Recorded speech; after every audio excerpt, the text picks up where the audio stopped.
play the contest again. Time Lord. Hello, ladies and gentlemen, boys and girls, people of all ages, sexualities, and identities, and welcome back to another Doctor Who review. And today's Doctor Who review is none other than The Curse of Fenric. So without further ado, let's jump right into the review. The Doctor and Ace arrive on a military base. There's a secret hidden deep within the rocks somewhere, and people have been going missing. The Doctor goes to investigate and also to confront a man upon the code to do with Hitler. This scientist believes that if he cracks the code, he will find secret knowledge that will grant him any wish, any desire he wants. But little does he know the danger he's about to unleash upon the world. People are going down to the beach and coming back as zombie husk vampires. And the only way to stop these vampires is to have a little faith. You just gotta have a little faith. Sorry. But yeah, if you have some faith in anything, any belief, it can stop them. Ace begins to have revelations as she meets her grandmother for the very first time, not knowing it's her grandmother, but knowing she's about to give birth to her mother.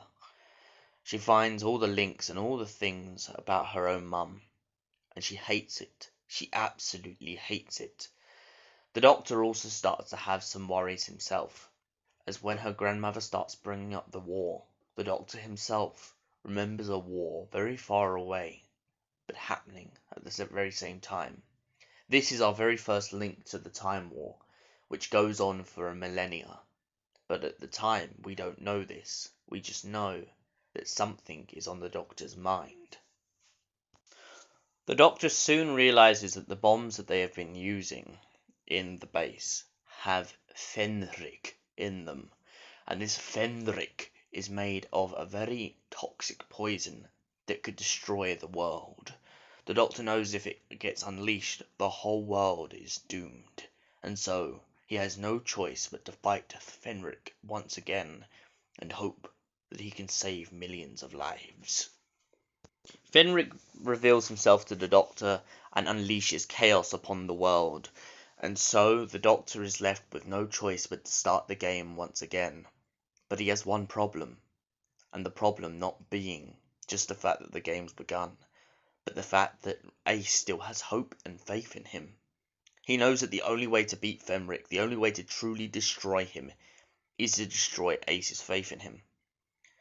But is the cost worth it? He doesn't know. And he knows that he has to play a gamble. Fenric points out to the Doctor that he has been manipulating the timelines forever. He has already been manipulating it since the very start of their adventures. He knew about Ace on Iceworld. He knew about her tragedy of Perivale. And most importantly, he knew how he could play the Doctor at this game. The Doctor eventually decides to break Ace's faith by calling her an illiterate degenerate who couldn't even pass her science exam. He also pointed out that he said that he already knew about the experiment in her bedroom. He said that he had planned this the whole time to drag her along, but only because she was dispensable. He says that Fenric can kill her, and that the Doctor won't bat an eyelid.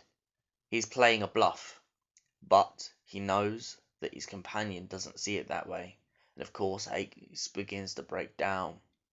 She finally feels hopeless. The Doctor manages to destroy Fenric, and when they get outside, the pair of them have an argument.